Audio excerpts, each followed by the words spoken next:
Hello guys, एक बार फिर हाजिर हूँ मैं आपके और अपने। मैं आज का टॉपिक लेकर आया हूँ हमारी सरकार के ऊपर। पता है आजकल क्या हो रहा है देश में? कुछ माहौल ही अलग है। हिंदू मुस्लिम बस इसी में ही उलझाई पड़ी है सरकार, और वो इसी से फ़ायदा उठा रहे हैं हिंदू मुस्लिम का। और लोग हमारे हिंदू भाई इस बात को समझ ही नहीं पा रहे। देश में नफ़रत फैलाई जा रही है, हर जगह नफ़रत फैलाई जा रही है। नफ़रत से देखा जा रहा है मुसलमानों को इस कदर नफ़रत पैदा कर दी है। पता है लोग सोच ही नहीं रहे हैं हो क्या रहा है, दिमाग से काम ही नहीं ले रहे हैं। जैसा किसी ने कह दिया उसकी बातों पे आ जा रहे हैं। हमारे देश में सबसे बड़ी प्रॉब्लम क्या है ना, हमारे देश में जो है लोग अनपढ़ हैं, जाहिल हैं। हमारे यहाँ 60 से 70% लोग जाहिल हैं। वो जो ऐसे गांव में रहते हैं वो हिंदू मुस्लिम के नाम पर सिर्फ उनके साथ उनको भड़काया जाता है। गवर्नमेंट अपना एजेंडा लेके चलती है, राम मंदिर हटा, हिंदू मुस्लिम, इसको मारा उसको मारा, मुस्लिम को सताया। और अभी आपने देखा रिसेंटली नूह वाली घटना तो आपने देखी होगी। मानू माने सर, आपको पता ही है, वो खुलेआम उसने भी 2 लोगों को मार दिया।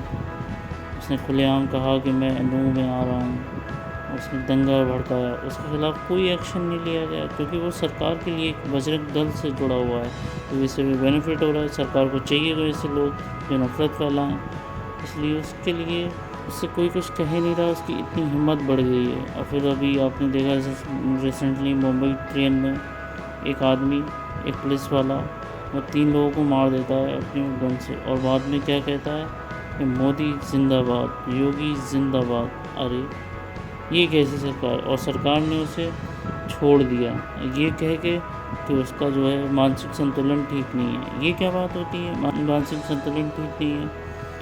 अगर मानसिक संतुलन ठीक नहीं है तो उसको गन क्यों दी गई है? उसके पास गन क्यों है? उसको पागल खाने होना चाहिए, बट कोई एक्शन नहीं लिया जाता है, उसे छोड़ दिया जाता है। मैं कहना ये चाहता हूँ कि हमारे देश के जो टीनेजर्स हैं, यंग लोग हैं और जो स्टूडेंट हैं, वो इस बात को समझें और वो अपने पेरेंट्स को भी समझाएं। ये सरकार जो है वो देश को जाहिल बनाना चाहती है, और ये जो है सत्ता को अपने पास रखना चाहती है। ऐसा नहीं होना चाहिए ना। अगर आपको लगता है मेरी बातें सही हैं तो हमें अपनी सोच को बदलना होगा और इस सरकार को भी बदलना होगा।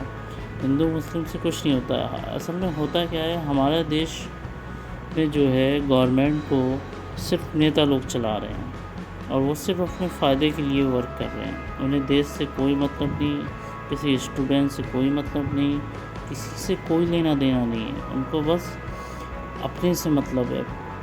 सरकार बनाना है, चाहे वो किसी को मार के बनाए, चाहे किसी के बेच के बनाए।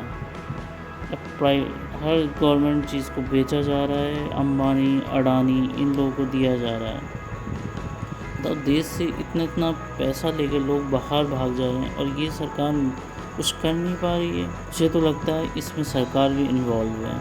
मैं बस आखिर में यही कहना चाहता हूँ कि हम लोगों को ये सोचना चाहिए, ये हमारी जिम्मेदारी बनती है, और हमें गवर्नमेंट पर या नेता बनाना चाहिए जो पढ़े लिखे हैं, जो हित के लिए काम कर रहे हैं, जो देश के लिए काम कर रहे हैं, जो स्टूडेंट के लिए काम कर रहे हैं, न कि ऐसे जाहिल गवार जो सिर्फ नफ़रत की आग पर अपनी सरकार चला रहे हैं। आई होप आप लोग समझ गए होंगे।